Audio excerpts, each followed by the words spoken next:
Good evening, everyone, and welcome to the SFO webinar series. My name is Kelly Jemison, and I'm Students for Liberty's Program Manager. We are honored tonight to have Will Rinehart deliver a talk on Cyberlibertarianism and the future of the Internet. Before we begin, though, I'd like to take a moment to introduce Students for Liberty and the webinar series. Students for Liberty is a 501c3 nonprofit organization run by students and for students dedicated to liberty.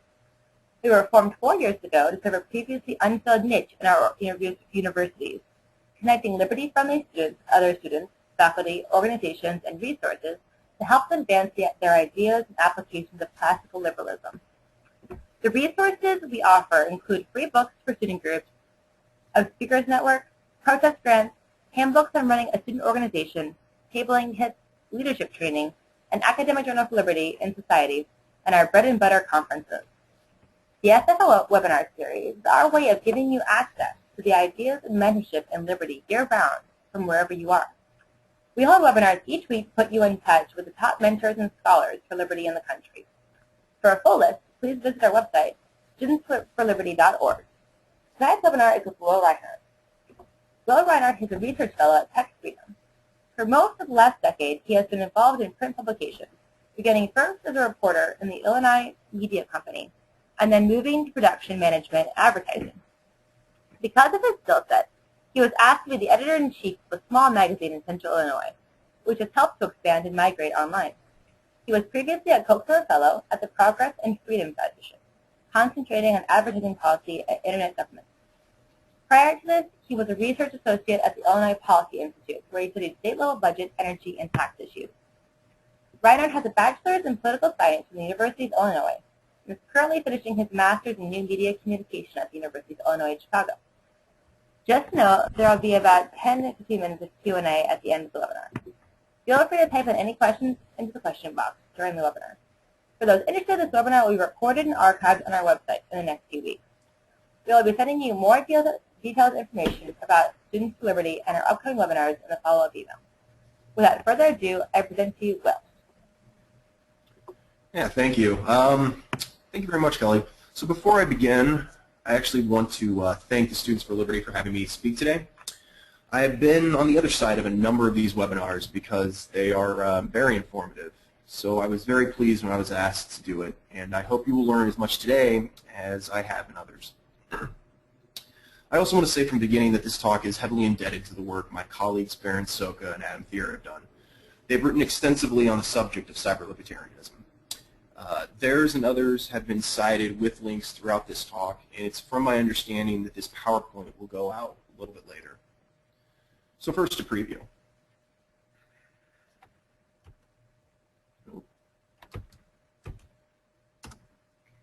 Sorry, technical difficulties.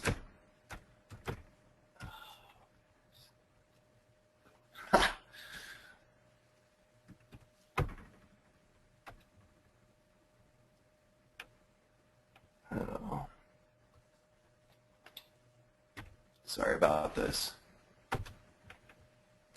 There we go. Sorry. Okay. So, first a preview. This is an outline of the things I'm going to cover today. First, I'm going to explore the cyberlibertarian framework, and here we're going to cover a good amount of material. For this audience in particular, you will notice that many of the themes I'm going to cover tonight have their echoes in important scholars like Mises, Hayek, Coase, and Schumpeter, and in many cases they are cited specifically. Being a cyberlibertarian means being versed in these thinkers first. And even though we are very much at the weeds, the policy at Tech Freedom, we make it a priority to situate ourselves within history and to look towards the larger picture. So after outlining a basic framework for understanding, I'm then going to discuss a little bit about SOPA and PIPA, which have made headlines recently. And then I'm going to explore two areas that are seeing the most discussion currently, which include privacy and antitrust. So, what is a cyberlibertarian? I would say that there have actually been two generations of cyberlibertarian. As the internet has matured, the kinds of concerns have shifted, resulting in different kinds of regulatory proposals, which has precipitated a different kind of response in policy and in scholarship. Even though the roots of the internet go back to the 1960s, it really wasn't until the 1980s and in the early 1990s that it began to take off. That's when, in the early 1980s, it began to become commercialized. As other businesses and entities got online, there began to be pushes for regulatory action. And this is where the first generations of cyber-libertarians came into being. They were concerned with one primary question, or at least to me it seems that they were concerned with one primary question, and that is the internet a governable space? You know, in hindsight it may look like an odd question, but there's a lot of 90s optimism. And perhaps some of you are actually old enough to remember some of that optimism. The internet was new and exciting then, and there was this hope imbued in it. We now call it internet exceptionalism. And at its core, its adherents professed a belief that the internet was not just an exceptional and unique place that held the possibility to change for better democracy, to change citizenship, to change social values. Authors like Esther Dyson and George Gilder, George Keyworth and Alan Toffler talked about change in sociability and the fierce independence that is being fostered on the internet. David Post proclaimed infamously that traditional legal structures were not applicable to the internet.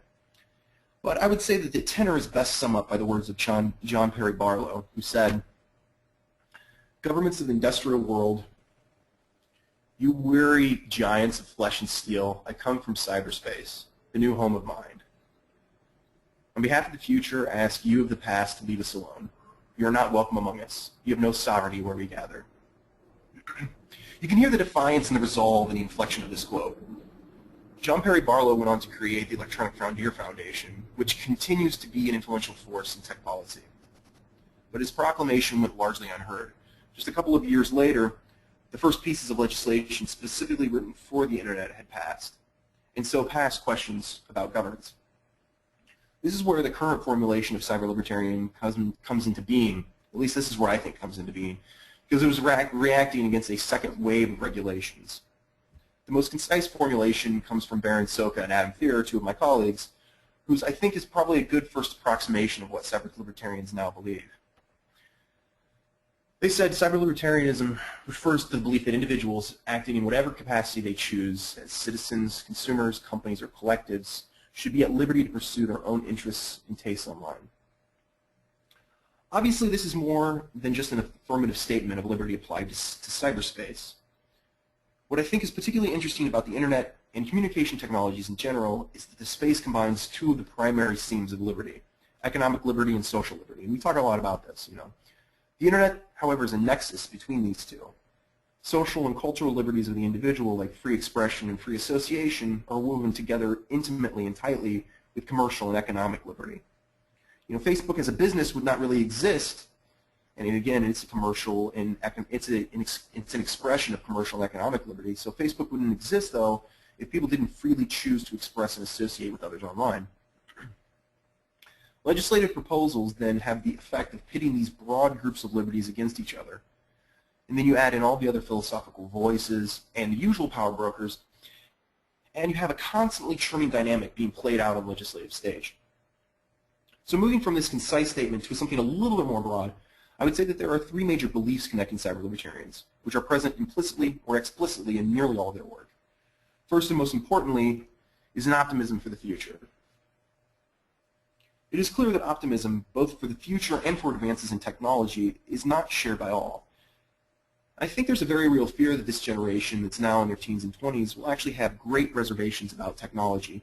The economic downturn has played a key role, and other social shifts have also kind of precipitated some of this change. I mean, how many times have you heard someone say, this generation is going to be the first that does worse than their parents? Despite just being flatly false in a number of ways, the sentiment is common. But in tech policy, it's also very common. And some recent book titles give it away. For example, Eli Perazer of MoveOn.org recently released The Filter Bubble, and the subtitle of it was What the Internet is Hiding from You, which is just great. It's amazing. Jonathan Zittrain, famously a well-known legal scholar, wrote a book called The Future of the Internet and How to Stop It. And Nicholas Carr wrote the book How Google is Making You Stupid that came from an Atlantic article with the same name. At its core, though, it's an old argument about technology. It's a worry about the future and what the future may hold. Going back to Greek antiquity, we see in Plato's dialogues a character lamenting how writing has destroyed mind. I just want you to think about this quote for a second. It says, what you have discovered is a recipe not for memory but for reminder. And it is no true wisdom that you offer your disciples, but only its semblance. You know, this is a great quote. And I think if it was made a little bit more colloquial, a little bit more modern, it would fit in any of these books that I just described. You know, just switch in Google for a second. This is something that is often expressed. What you have with Google is a recipe not for memory but for reminder, and it is no true wisdom that Google offers you, but only its semblance. While legislative proposals are different than years past and obviously different from Greek antiquity, by and large, the overriding issues are not really new. They're just new iterations, I think, of the same argument. And while we should be mindful about technological deployment, it actually comes down to a philosophical distinction that I think Virginia Postrel captured well when she said, how we feel about the evolving future tells us who we are as individuals and as civilization. Do we search for stasis, a regulated, engineered world, or do we embrace dynamism, a world of constant creation, discovery, competition? Do we value stability and control, or evolution and learning? Do we think that progress requires a central blueprint, or do we see it as a decentralized evolutionary process? Do we consider mistakes permanent disasters, or the correctable byproducts of experimentation? Do we crave predictability, or do we relish surprise? These two poles, stasis and dynamism, increasingly define our political, intellectual, and cultural landscape. The central question of our time is what to do about the future, and that question creates a deep divide. And I would say that is the question. So those who are cyber-libertarians, rather, are clearly on the side of dynamism. And I think this comes from a predisposition to the power and really appreciation of the market. And this is probably the second major tenet of cyber-libertarianism, I would say. But the market here is not the Dow Jones Industrial Average, but I hope, especially with this audience, this is not what we think about when we think about the market. The market is the dynamic and evolutionary process that Mises and Hayek talked about. However, I'm actually most fond of Kerzner's formulation, who recognized the importance of the entrepreneur to innovation and made the strong case, quite correctly, that every human action is an entrepreneurial action. As he pointed out, each action has infused within it alertness to possibly new worthwhile goals and to possibly new available resources. This is what's happening to the net. Each app is a test and a testament to the entrepreneurial alertness of the developers. Each new web service and platform that goes onto the net is an expression of what those people think is needed. It is all very much an entrepreneurial process. You know, I would point out that the iPhone, where we get the term app from, was actually introduced in 2007. The App Store, that was opened in July of 2008. We haven't even really seen 4 years of this technology. And yet, as I will talk a little bit about later, there are already demands for regulatory response. So in addition to economics, technology, and policy, one of my interests is persuasion, and especially rhetoric, especially how we understand and argue policy and economics. So a couple of years back, I conducted an empirical study that compared cyber-libertarians to others. And by far the most significant difference in the arguments is the continual reliance on competition and the competitive process, common stand-ins for these complex dynamics that we call the market. This is in contradistinction to others because, unfortunately, economic literacy is fairly widespread. Professor Bill Goff found that misconceptions among his economics students are actually quite common. When asked how much income per person in the U.S. has changed since 1950, the median student responded with an increase of 25%. The actual rate was around 250%. So the median student was off by a factor of 10. And this was actually pretty common. Students similarly miscalculated by factors in guessing the average profit ratio, the percentage of people earning the minimum wage, and the overall inflation rates. Now, if you built a bridge and were wrong by these amounts, people would literally die. This is not meant to be hyperbolic. These numbers are not just miscalculations. They speak to many people's predisposition of markets, and also they speak to how they feel about the future and the past. And these are the kinds of results that we get from economics students because Bill Goff actually surveyed his economics students in doing these surveys. And we would assume that economics students have some sort of predisposition or some sort of appreciation towards the market. So in policy, there's actually in tech policy rather, there are actually a number of think tanks who actually don't have economists or people with economic degrees on staff.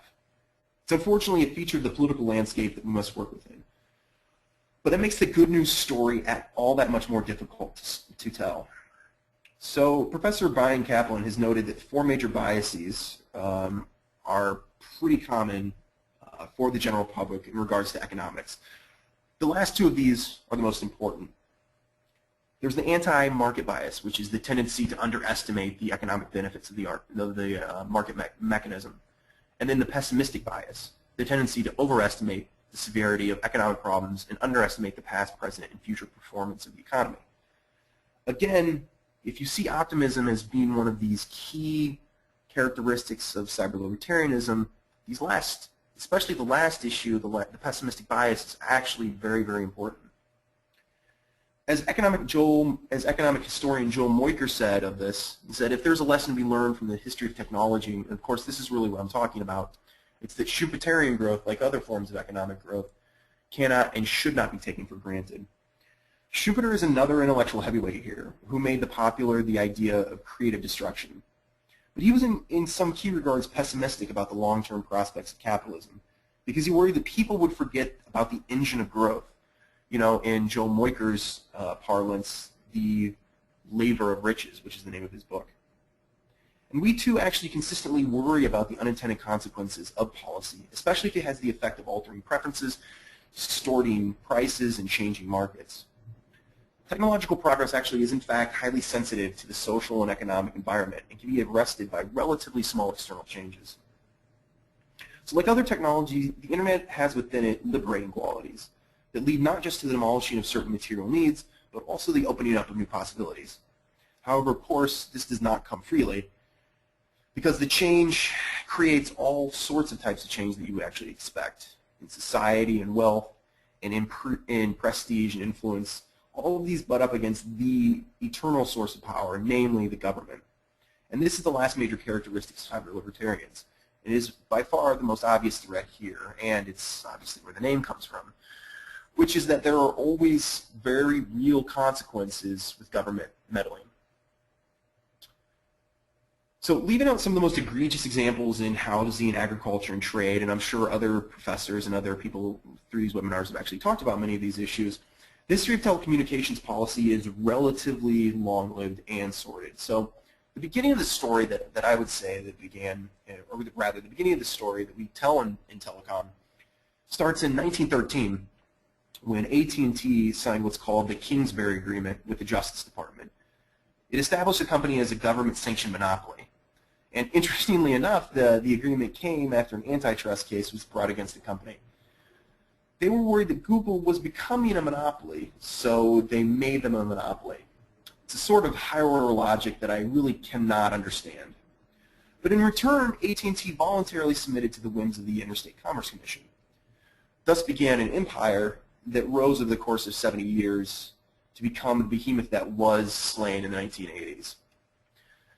So, even though the Depression had ended by the 1940s, the regulatory mood favored the business model of AT&T. You had scientism, the government working with business to develop had taken over, and this intimate connection between government and business really had been created this time. And so many looked over to AT&T and saw a very workable model, and so it was co-opted for a number of industries rather. When the 80s eventually came around and deregulation began, we ended up reforming many of the network industries, including telecom and trucking, shipping, and electricity. But the point here is not about just better means of governance, but it's about the failure of regulation. There's a naivete even now about government that comes when public choice theory is not embraced. And this is one of the key points of the literature, is that the government works not for ideological reasons, but for institutional reasons.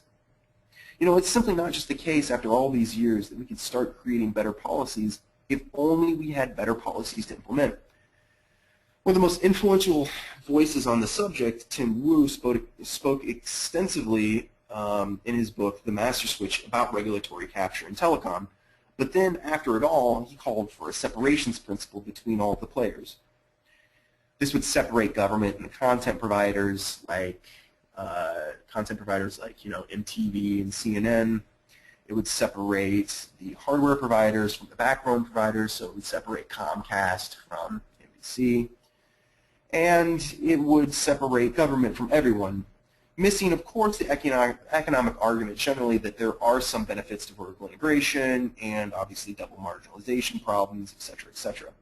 He said of this, government may function as a check on abuse of power, but government itself is a power that must be checked. And this was all wrapped up within his belief in the separations principle. But, and this is a very, very common idea, but what exactly is an abuse of power here?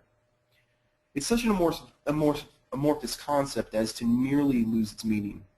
People often talk about the cost of their phone bills as being an abuse of companies' power, but Americans are often the biggest users of phones, and it's again the same with cable and internet. Now, if we're talking about media diversity, which is what he groups in here, woo that is, then the history is clearly not on his side. For many years, the television industry was actually able to fend off the cable industry through regulations. The Fairness Doctrine, which was implemented by the FCC rather in the late 40s, was designed to create more opportunities to discuss conflicting point of views of very, very big public importance. But when they repealed it some 40 years later in '87, if I recall correctly, the FCC said outright that the net effect of the legislation was that there was a reduction rather than an enhancement of discussion of controversial issues of public importance. Unintended consequences because of government regulation are repeated over and over again in telecom. And it is for this reason that we agree with Justice Kennedy, who said, I mean for us at least famously, there we go, that technology expands the capacity to choose, and it denies the potential of this revolution if we assume the government is best positioned to make these choices for us. So how does this play out in policy? Well, first off, let's have a couple words about SOPA and PIPA, which seem to really... Now, there are a couple of issues with this bill that were especially troublesome. I don't want to spend a huge amount of time on it because it's actually a fairly complex issue. But just as a refresher, both of these bills were basic attempts to stop infringing content, or at least to stem the tide online.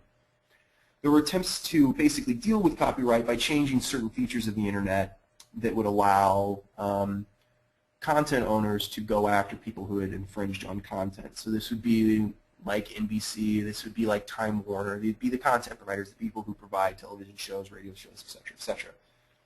Now, beyond the issues within the bill, there are actually some major issues with the proceedings themselves. SOPA had only one hearing, and there was not a single person at the hearing who could speak on the technical aspects of the bill. And, you know, in a similar way, this is a problem that's actually faced by many people, by many agencies, rather. They have attorneys, but they don't have technologists. They have people who know the law and what can be done with the law, but they do not have people who can weigh in on the technical capabilities. They don't have people who can speak on the feasibilities of law. And so you often see these laws which are quite, you could say interesting, they're quite onerous. But I'm going to be honest here, you know, we cannot expect from the government that it will refrain from creating legislation. Its purpose is to make laws.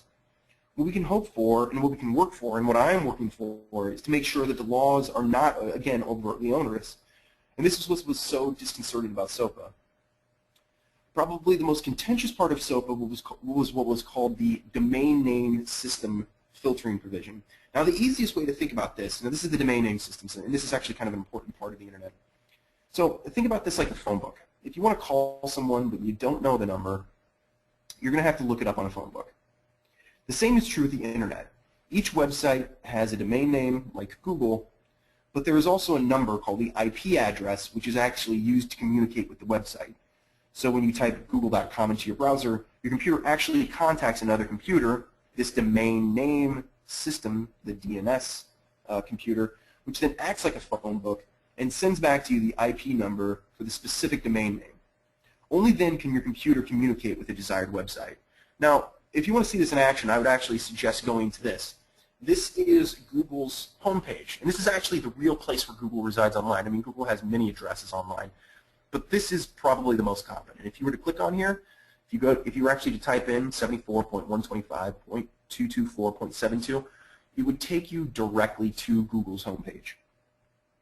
So the DNS is foundational, and arguably the internet was created when the DNS was implemented in 1983. And if you remember from a little bit earlier in the talk, I had suggested exactly this thing, that in fact when the commercialization really kind of grew at this point, the DNS system really is the point of commercialization. It allows us to easily access these websites. I mean, think about typing this into your computer all the time instead of typing it in Google. So what the system creates is this shared space. It's called a namespace, and it allows various sites and computers to talk with one another. But unfortunately, it was never really meant to be safe, which is exactly what researchers are now working on their own and with companies.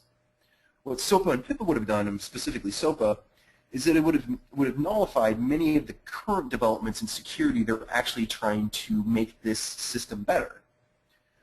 There are now undergoing, and this has been a 10-year process, a process to actually make this security better.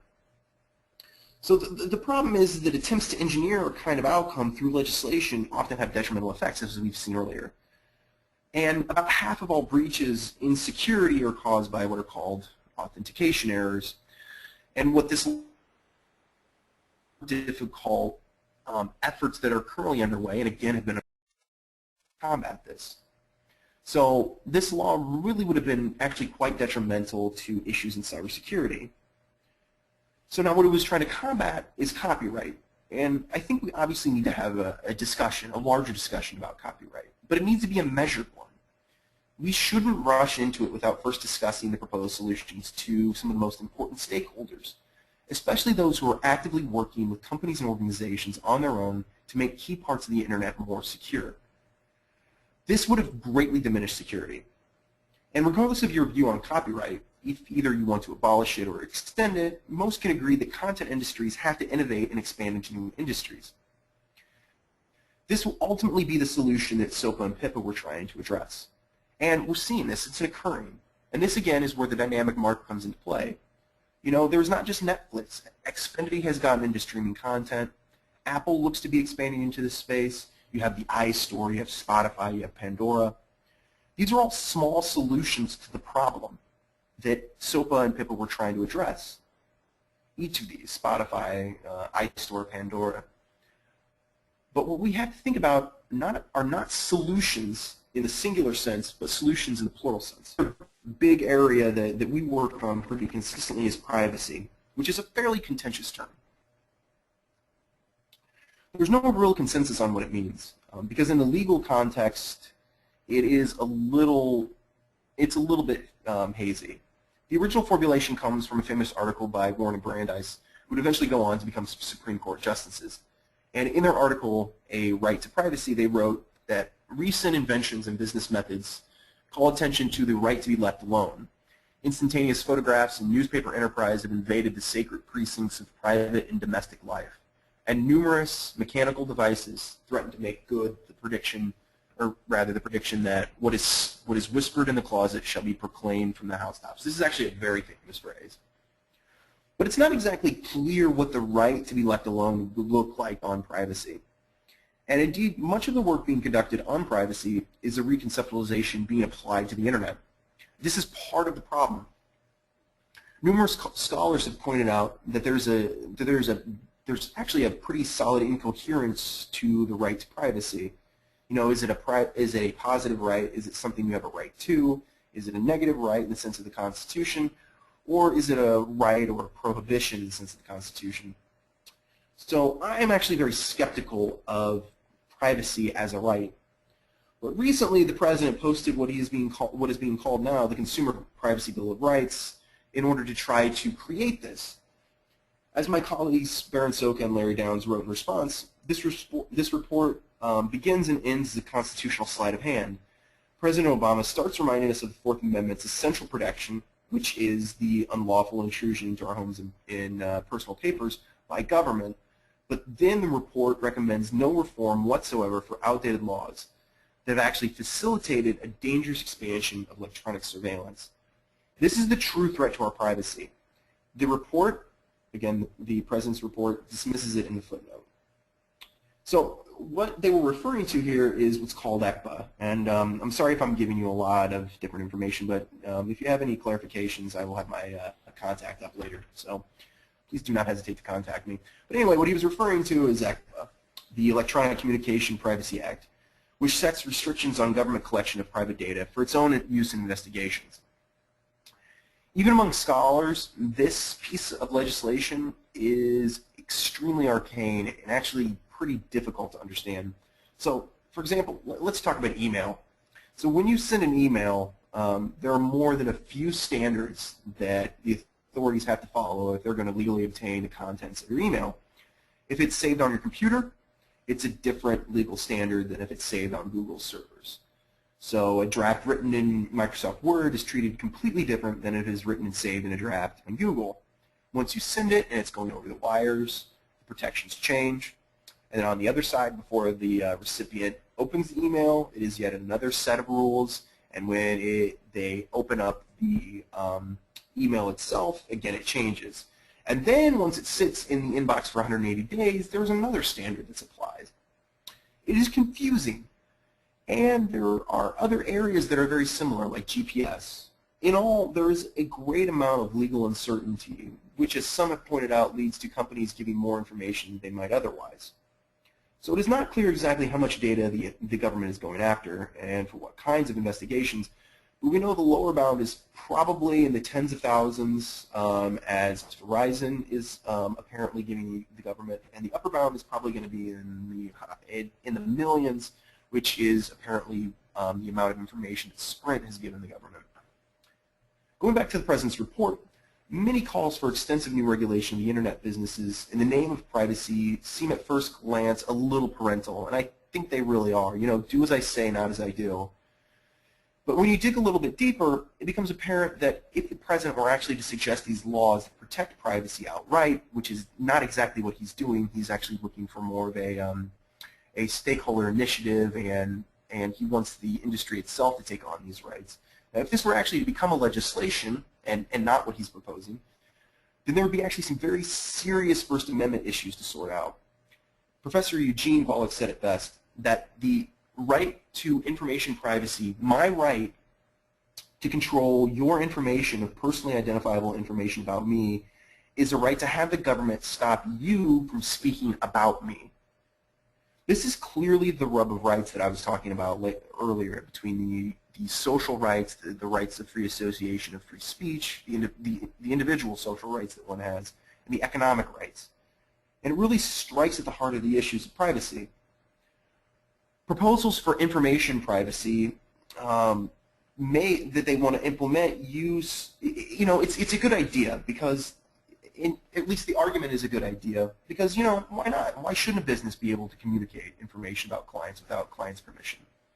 But again, going back to Volokh, the difficulty is in the information privacy is really in the companies, or rather the governments, saying to the companies that you have to stop speaking about other people. So there's even more to this. Many who push for privacy rules have privacy as their first-order ethical consideration.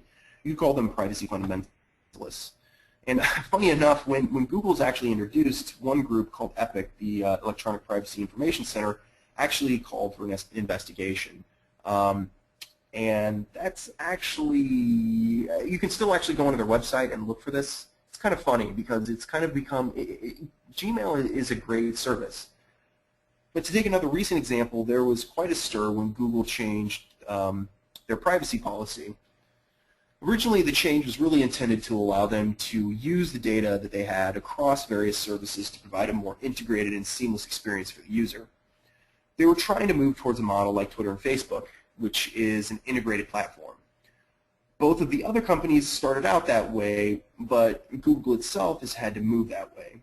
And many have cried foul over this change, but there is really little intellectual weight behind the criticism.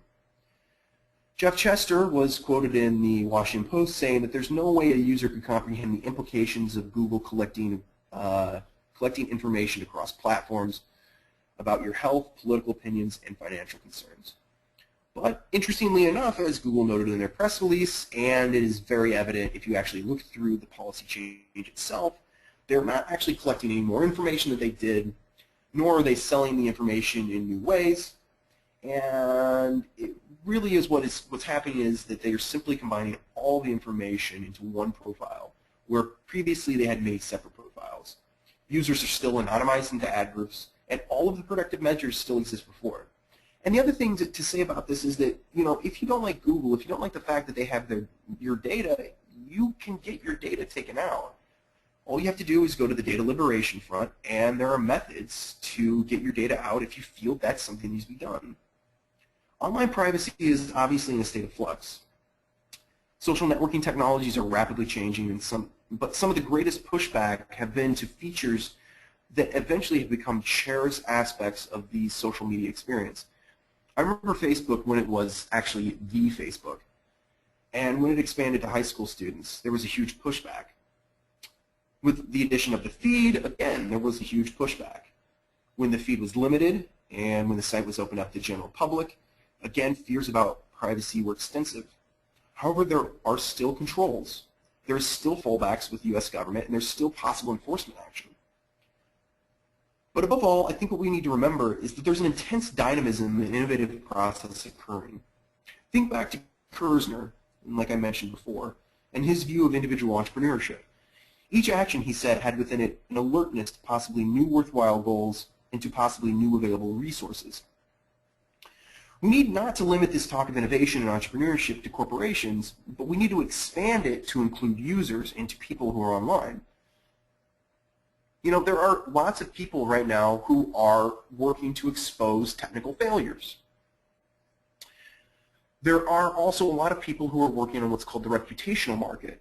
They work consistently because they are, as expressed before, privacy fundamentalists. For all the problems, what they do provide is a feedback mechanism. They show what potentially are the most egregious errors by Facebook and by Google and by all of these large media companies who are online. And what they do is they provide a market that's reputational in this sense. The Wall Street Journal, for example, has an ongoing series called What You Know that's very much in this similar kind of vein. They're exposing what's actually going on online to tell people such that people start demanding it. Then also you have what's called social steganography, which is the ability of users to actually achieve a certain set of privacy by hiding the meaning of their words in plain sight. Dana Boyd has actually done some extensive work on this, and it's actually very, very interesting. We also know that users, and this came out very recently through a Pew poll, that users actually use privacy features very commonly. They use it very often. We know that they call users from their lists. We know that they use privacy settings and other techniques. We know, for example, also that there's identity obfuscation, and identity obfuscation is basically using techniques to mask yourself over number of sites. So, for example, you would use your Facebook profile, and it would only be open in, say, Chrome or Firefox, whereas all of your other web surfing would go on in Internet Explorer, and that way all the cookies, all the information that's being collected about you are totally separate into two separate areas, two separate web browsers. This is what's called identity obfuscation. So this is another way that people are dealing with this, and that people are actually experiencing this. And as Facebook began to talk about facial recognition software, you also had a different response, which is very interesting, I think. You had test patterns for these new makeups actually go on, and you had this expansion and this kind of expansion of new hairdos, which is actually very interesting because it actually does look very futuristic. The point I'm trying to make is that a one-size-fits-all approach will not be beneficial, nor do I think that we should ask for one, because people continually want different things with their experiences online. And this is not what we're getting right now, and nor should it, this is what we are getting right now, and it's what we should get continually. Again, I would just say that a one-size-fits-all approach is just not beneficial. So now the last area that I'm talking about, which is antitrust. And again, there's connections here to dynamism. Whereas privacy activists want to create a static set of preferences for privacy, Antitrust has been looking to do the same in telecom infrastructure and search. Now, Tech Freedom has written extensively on the subject of infrastructure and antitrust laws, or rather antitrust issues. But for everyone today, I'm just going to really focus on search. And for those that do not know, Google is currently facing antitrust scrutiny. There's an open investigation both here in the States and across the pond. It will probably come out in sometime the next year or early next year based on Google's search practices. The public face of this is actually kicked off late last year when there were proceedings on the Hill. Then Google CEO Eric Schmidt was asked to go before the Senate, and in a particularly interesting session, he was actually made to atone for his company's sins, so to say. There were very one-sided hearings. Instead of actually looking at the entire search landscape, they looked to competitors. And what the competitors saw, obviously, was a fiercely competitive company. And so, most logically, this isn't logical action, they got in line and acted as advocates against the search giant.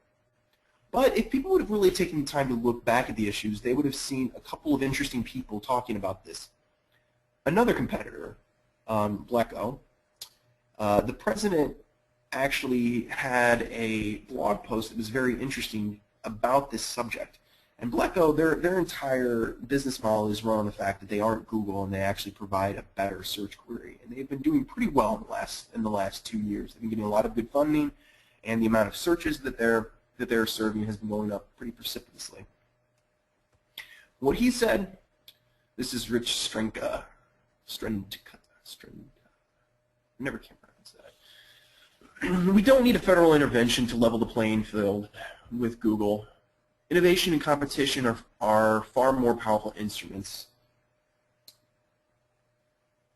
which has been more detrimental to Microsoft's business. The lawsuit brought by the Department of Justice in the 1990s, or the innovative products that that Apple has brought to the marketplace.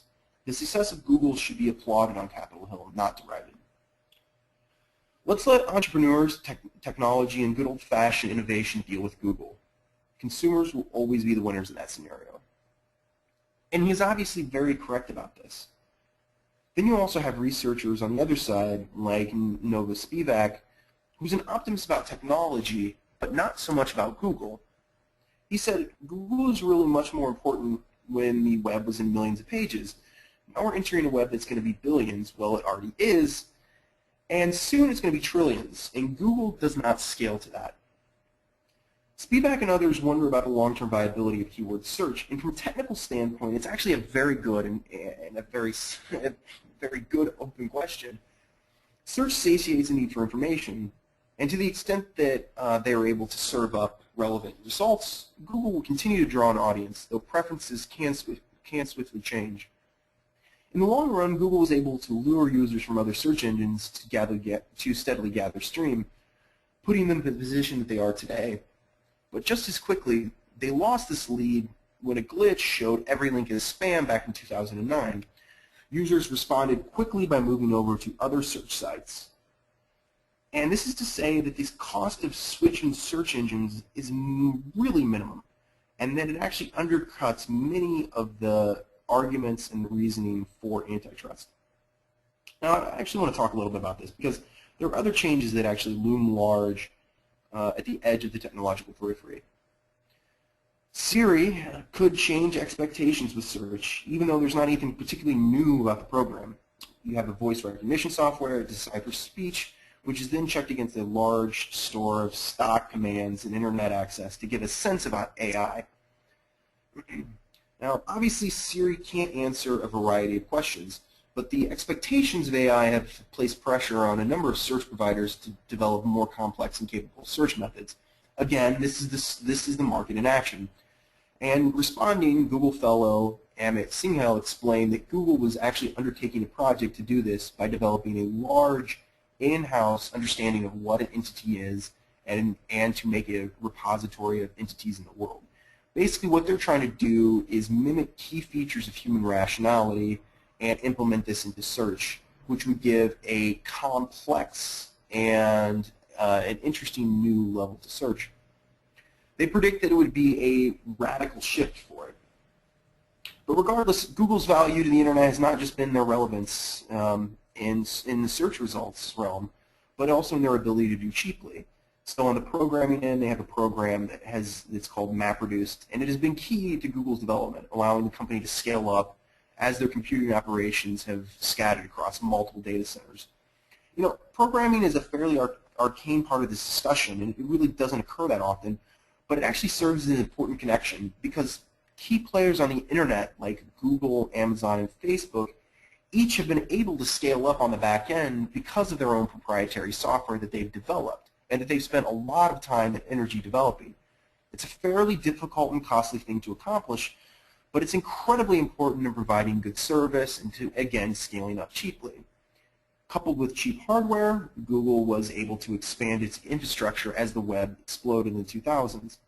So really Google has been innovating on a number of fronts, and I'm not really sure what a cadre of regulators could actually do very well that paid search engineers and technical engineers couldn't do. Again, all this assumes that search needs to be regulated and that there's a problem on the face of it. And of course, we don't know really what the antitrust suit is going to allege, but in the long run, as Bleco's president said, the market is going to serve as a check. You know, in these times, these dark times of antitrust, I am reminded, and I fall back on Ronald Coase, who said that contemplation of an optimal system may provide techniques of analysis that would otherwise have gone missed, and in certain cases, it may go far into providing a solution. But in general, its influence has been pernicious. It has directed economists' attention away from the main question, and this is very, very key, the main question, which is how alternative arrangements will actually work in practice. It has led economists to derive conclusions for economic policy from a study of an abstract market situation. It is no accident that in the literature we find a category market failure, but no category government failure. Until we realize that we're all choosing between social arrangements which are more or less failures, we're not really going to make much headway. With every economically free order, there's always going to be an outcome that makes people unhappy, especially if you're a direct competitor. But this is not the same as saying that another world is possible. However, if we do take a pessimistic view of the world, then perhaps action is needed. But I think this really misses the major bright spots in the economy. The Googles, the Facebooks, and the Amazons, they really are the best places for innovation and growth currently. And I think here we need to have a higher threshold. But I don't think that this should apply to Google, Facebook, and Amazon, because I think this threshold should generally be higher among regulatory regimes. Market failure is not demonstrated, or at least market failure should not be demonstrated unless a specific policy recommendation can be shown in which the benefits exceed the costs, including all of the administrative costs of policy. Claims of market imperfections that cannot be established upon a theoretical possibility of improved allocation but require feasible alternatives for a particular case. Again, one that takes into account all the relevant costs. And to apply this to search in the web, we have to really say that, you know, the market is going to change pretty dramatically in the next 6 to 8 months. And, you know, even now with traditional analysis of antitrust analysis, rather, it's pretty difficult to say what's going to happen. Eventually, though, and ultimately, really, I'm optimistic because what we're going to see, and what I know we're going to see, is better information, better quality, and really what we're going to see is it gets better.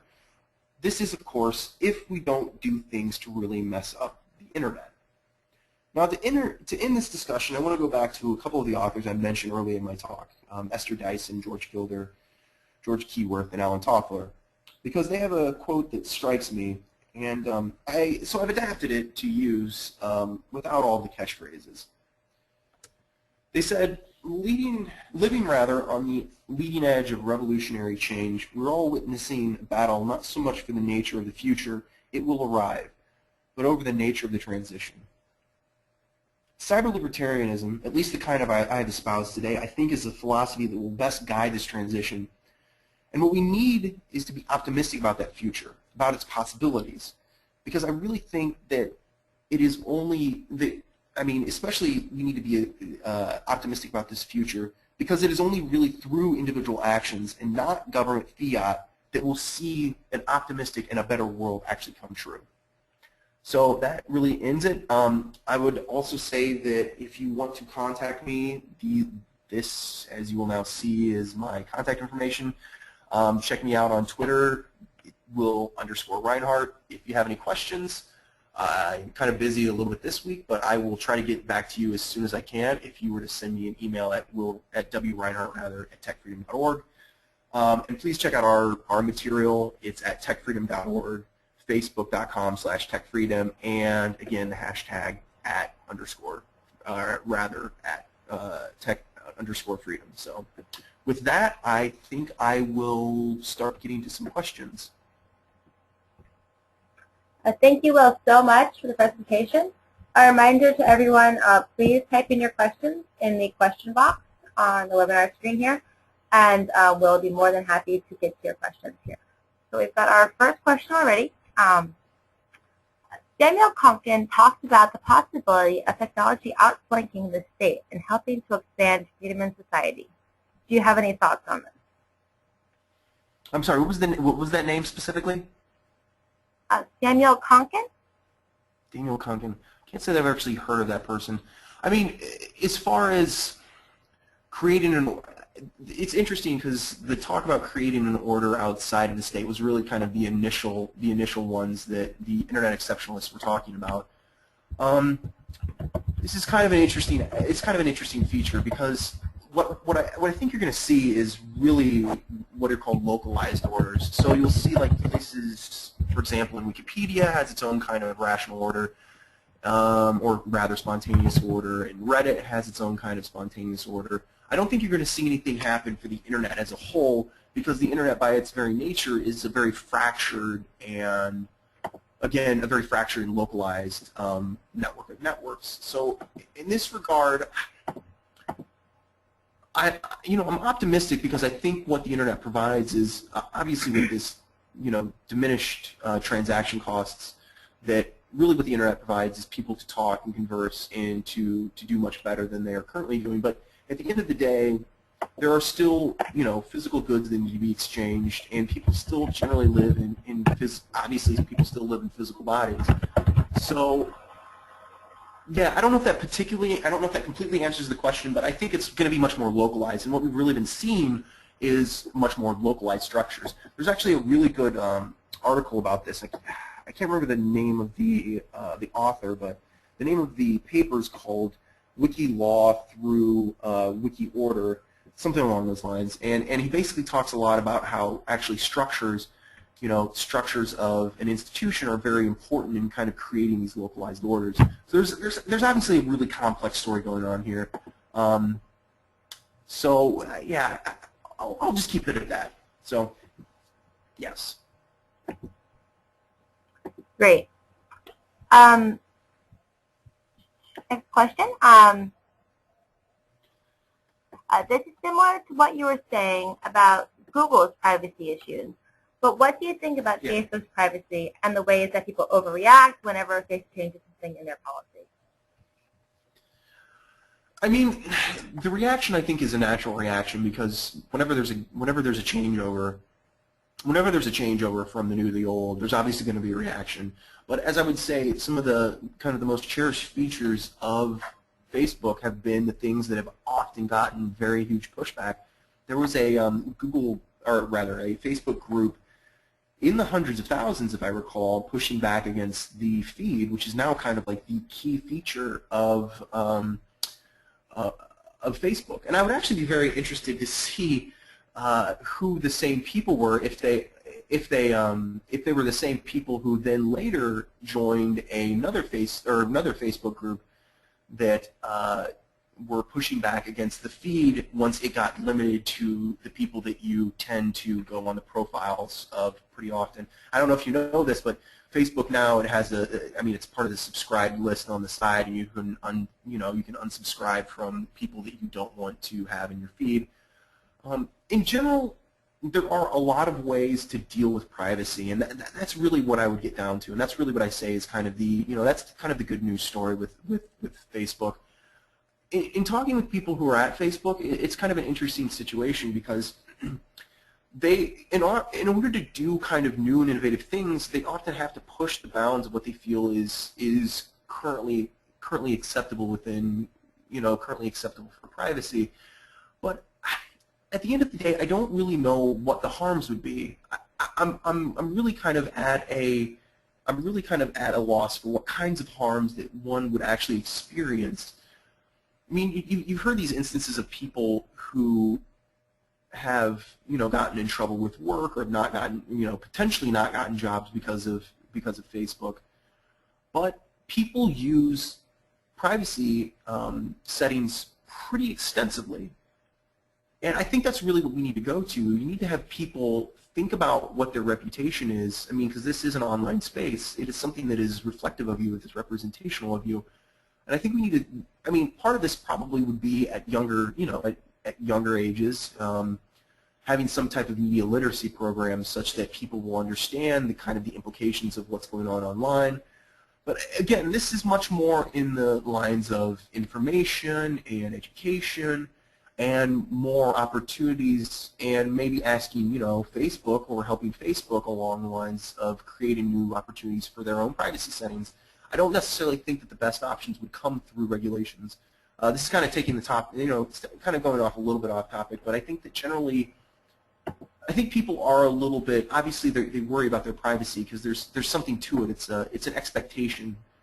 There's an expectation to privacy, but again, I'm a little hesitant, and I try to take a little bit more of a measured approach to this. That being said, I mean, I do have privacy settings pretty high on my Facebook wall, so I don't know if that is also meaningful. Perhaps, may not. Any else? Okay. Yep. How concerned should libertarians be about government aggregating information from social media websites, web searches, GPS tracking, etc., towards tracking citizens for the purpose of domestic surveillance? Should we be fearful of information sharing for this reason? Is there a need for explicit legal restraint against government in the forms of legislation? Yes, and we are very much a part of this. It's called ECPA. Again, I mentioned a little bit in my talk. It's called ECPA, the Electronic Communications Privacy Act. We're looking actually to work with a broad-based coalition of people to reform this and actually to restrict government's use and to restrict government's use of information. Now, there's two sides to this. There's obviously, we need to make sure that there are, and if you check out ECPA reform and what's called the Digital Due Process Coalition, there's actually a lot of work being done on this. Should we be fearful? I think it's probably a good question. Should we be fearful of sharing information such that the government might be able to get it? The government is, I mean, if it really, really wanted to get certain kinds of information, I guess it could. There are obviously a lot of problems. There's a lot of problems with this. And let me step back and talk about it like this. There was actually a recent article that came out talking about Facebook. I believe it was Facebook. One of the people at Facebook had told actually this reporter, Kashmir Hill, who, if anyone is really interested in privacy issues, she's by far the best person really to look at this. She's on Forbes. She has a blog. It's called The So-Called Private Parts. And basically, in one of her articles, she kind of was recounting a story that she had with a person over at Facebook, and basically, this person at Facebook had told her that one of the agencies, I believe it was one of the enforcement agencies, actually came to Facebook and told them that you guys need to be collecting more information, or rather, it would be a good thing if you were collecting more information. So I think part of this obviously is we need some kind of, we need reform in this regard. And it's also kind of unclear where the lines lay. So yes, we need to be reformed. We need to have reform. I don't know how much.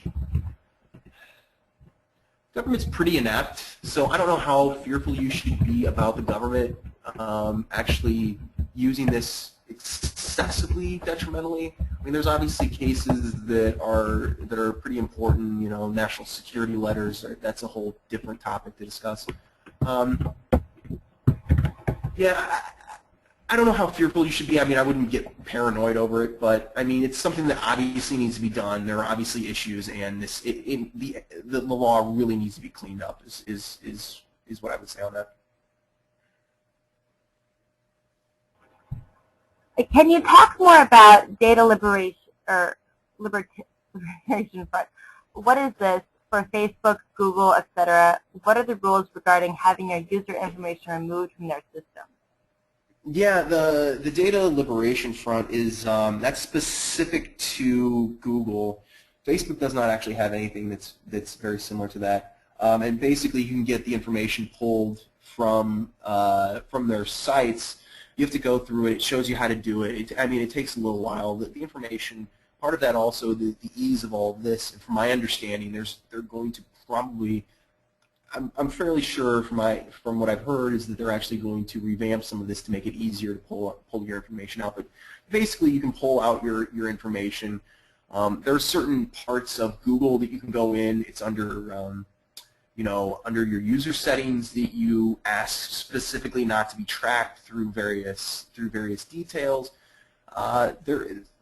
Really, what I'm talking about here are the methods that consumers have and users have of this, of these sites rather, specifically Google and Facebook. There's also some resources on Facebook if you check out. There are Firefox add-ons, etc., that will stop this blocking if this is an issue that you think it needs to be solved. I would say though on the other end that Facebook and Google, they're not running free sites, and really what they are doing is they're trying to provide the best service that they can. So in this regard, I'm not really too worried about advertisements, because I mean this is all really what it's coming down to, is that what Facebook and Google are doing is that they're also on the so Facebook and Google have back-end interfaces, and you can actually access these through their paid search vehicles and their webmaster services, etc., etc. And what they're basically doing is they're giving, through their own programs, they're giving advertisers the ability to target certain individuals that they think would be good for their businesses. But you're not getting actual personal information. So in this sense, there is actually still a level of separation between the user and the advertiser who is advertising to that person. They really don't know who they're advertising to. They're aggregating preferences, they're anonymizing this data, or rather they're anonymizing these groups, and then the advertiser is then able to advertise to those groups. So there is a certain level of protection. It's not like advertisers know, oh, Will Rinehart likes blah, blah, blah, blah, we're going to advertise specifically to him. What in fact is happening is that I'm getting put into a pool of people, male, 25 to 35, who generally likes, this kind of music, and who generally likes, these types of movies and television shows, and I'm getting advertised specifically for these things. So that's the back end. If you're interested, there's a whole bunch of services that do this. Check out, let's see, I would check out actually some of Chris Sigourney's work. He has been pretty influential in this space. He's a pretty interesting character. I would also say check out ad blocker if you're interested in this. Check out and go to Facebook, or go to Facebook. I mean rather go to Google and check out their ad collection services. You can change around things. These are all options that you can have to make sure that if you are worried about your privacy, that you can get them, you can get a higher level of protection that you would that you do have. You do have other higher levels of protection if you feel like this is an issue.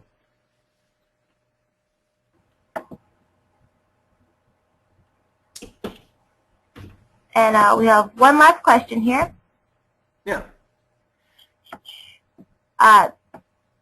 Telecommunications can be used to promote peaceful revolutions, like in the Arab Spring, but it can also be used via expanded surveillance, or when companies turn over data to governments, to oppress the populace. Are you more optimistic or pessimistic about the advancements in internet technology for human freedom in general? It's actually a really good. It's actually a very good question to end on. I'm extremely optimistic. There is a certain ethos that we try to cultivate within tech freedom, which is the kind of the hacker ethic, which is very much that we don't. The good thing about the internet. Let me start here. The good thing about the who generally knew the underlying structures obviously very, very well. And it's still very much a lot of the people who are working in privacy, a lot of the people who are working in, on security research, they know what's going on. And I guess the question really boils down to what do you think? Are you optimistic about the world? Are you optimistic about people? Are you optimistic about freedom? Or are you pessimistic about the world? Are you pessimistic about freedom? And I am the eternal optimist. I think that we have more and more tools, and people are very, very smart. People are going to use these tools in new and innovative ways that, unfortunately, even the best paid engineer is not going to be able to figure out. You look at Chinese dissidents, and they actually use that social steganography in order to encode messages within their own communications. And so there's this huge subversive movement in China against the government in places that the government just doesn't understand what's going on. And that's because privacy isn't just related, and a lot of these issues aren't just related to technical aspects. There's this, there's this very innovative human ingenuity that's involved in it at all levels. So for that, I'm very, very optimistic. And I really hope that other people are optimistic too. There's a lot of positive going on, and I think unfortunately we hear a lot about the bad, but there is so much good going on. There's so many good things about the internet that I think generally we should be optimistic about its future.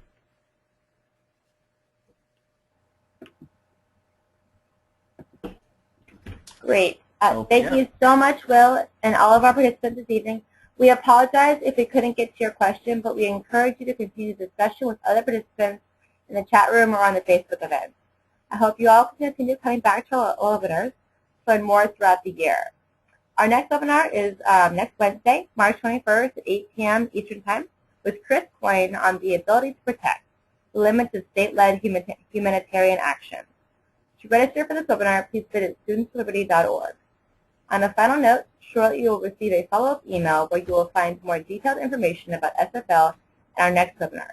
You'll also receive a survey to evaluate the webinar. Please take a couple of minutes to fill it out. It helps us know how to improve our program to make the webinars more interesting for you. And with that, I think we are officially wrapped up. Thank you again for your time this evening, and have a wonderful night, everyone.